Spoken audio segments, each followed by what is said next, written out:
పెళ్ళైన 3 నెలలకే భర్తను హత్య చేయించిందో యువతి. వాకింగ్కి వెళ్దామని తీసుకెళ్లి ప్రియుడితో కొట్టి చంపించింది. రోడ్డు ప్రమాదంగా చిత్రీకరించే ప్రయత్నం చేసింది. మేఘాలయ హనీమూన్ మర్డర్ను గుర్తు చేసుకున్న ఈ ఘటన రాజస్థాన్లో జరిగింది.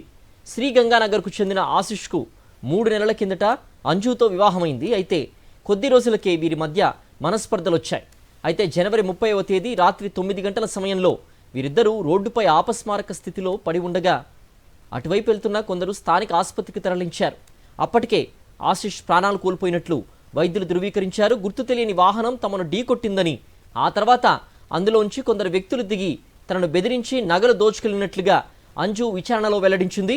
అయితే ఆమె చెప్పిన సమాధానానికి ఘటనా స్థలంలోని పరిస్థితులకు పొంతన లేకపోవడంతో పోలీసులు తమ స్టైల్లో దర్యాప్తు చేశారు. దీంతో అసలు నిజాలు బయటపడ్డాయి.